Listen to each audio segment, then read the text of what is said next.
How's it going, everybody? I am Money here, and I'm on the dummy account, and today I got a 38-1 MOAB on the map Outpost. This is my first MOAB on Outpost, and I was actually pretty excited. You can always tell when I'm excited to get a MOAB because I'll call it in right away, and that was definitely the case on this one. It took me freaking forever to finally get a MOAB on Outpost. I'm not playing solo. I am with a party. Some random guys. I think I know like one of them, and then the rest are his friends. But today I do want to talk about strategies, tips, and tricks. Now, I've been telling people to come to my channel to check out, my MOAB so they can learn something. But I've realized that I really haven't posted any videos explaining how I go about getting my MOABs. So I'm not gonna walk through the video because I'm not watching the video as I record, but I'm gonna basically tell you the basics of what I use on my classes, what you should be using on your classes, what you shouldn't be using on your classes, and why you shouldn't be using them on your classes, and basically some running routes and what you need to know to get your MOAB. Now, I ran into a couple people who've had their first MOAB, couple MOABs, and they've gotten them on infected. They've gotten them in core. They've gotten like one or two in hardcore. They might have camped for it. They might have sniped for it. You get your first MOAB. I don't care how you go about it, honestly. You get your first MOAB. It's freaking awesome. It feels great. It's a rush. Now imagine that rush times 10 when you can get that MOAB whenever you want to get that MOAB. When you can do it running around and slaughtering your opponents. And that's what I'm going to try to help you guys get to. What you want to do is set up your classes that best fits you. Everyone's going to tell you what you should put on your classes. You'll watch YouTube videos. This is what I used on my class to get my MOAB. Well, that works for them, and what I'm going to tell you is going to work for me. Basically, I use Scavenger, Assassin, and Steady Aim Pro. Now, that's with support. If I want to run Assault, I use Sleight of Hand, Hardline, and Steady Aim Pro. Now, you can set up your class however you feel fit and use whatever you want. But we're going to kind of focus on things you shouldn't use. You don't want to use death streaks. Now, you're going to hear me a lot in my videos complain about Last Stand, Martyrdom, Dead Man's Hand, all that kind of stuff. And it's not because I hate dying by it. But here's why you shouldn't be using it. You don't want to provide yourself a crutch in the game. If you're going to be playing for MOABs or high kill games, you don't want to rely on Last Stand, Dead Man's Hand, or Martyrdom to get you any kills. You want to get rid of that mind frame, and you want to go in there and get all your kills by gun. Now, that leads us to the next thing. Get rid of the tubes and the smalls on your class. You don't want to rely on tubes and smalls to get you kills. One, a small takes the place of a good secondary weapon like the MP9. So you can use it once, but then you got to run around to go get yourself a new weapon. If you're using tubes, you're just going to give away your position by shooting tubes across the map. That's not what you want to do. Not to mention in hardcore you run the risk of not only killing the enemy but also hitting one of your teammates. So get rid of that kind of stuff. You don't want to provide yourself with any crutches.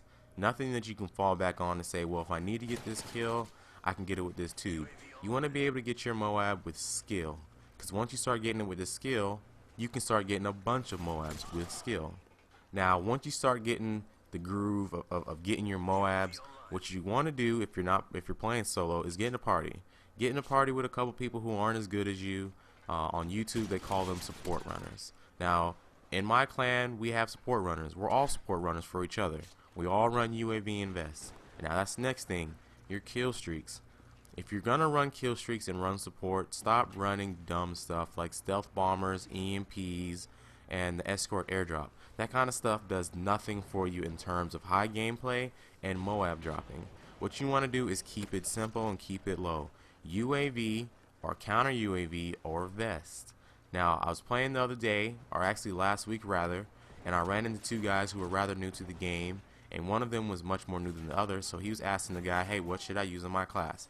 The guy told him UAV, advanced UAV, stealth bomber. Now, I tried to chime in and tell him, hey, don't run that crap, it's not going to do anything for you, but he didn't want to listen, and here's why it's not going to do anything for you. One, you're playing against a bunch of killers. You're not even going to get enough kills to get a stealth bomber. Two, advanced UAV is useless if you have an entire team running UAV. If we're all running UAV, 3 UAVs make an advanced UAV. So if you didn't know that, get your party together, call in 3 UAVs simultaneously or while they're all running together, and while there's 3 UAVs in the air, you have an advanced UAV. So there's definitely no reason to recycle all your kill streaks just to go get 12 kills so you can get an advanced UAV. It's useless, it's pointless, and you can go ahead and put out a bunch of Vest or counter UAVs instead of waiting those 12 kills. Next, you want to learn the map. Now, I can't teach you the spawns. That's really something you have to learn on your own.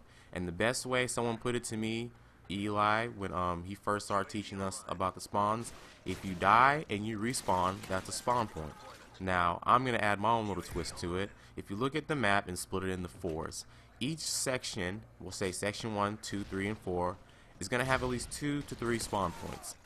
Now when you die and you spawn in the section that you want to control, that's a spawn point. Control that section and work those spawns. If you notice in a lot of my videos, I'm basically lingering around spawn points. I run around from spawn point to spawn point to spawn point, and most of the times I get my MOAB, I'm not even getting shot at. I'm flanking my opponents.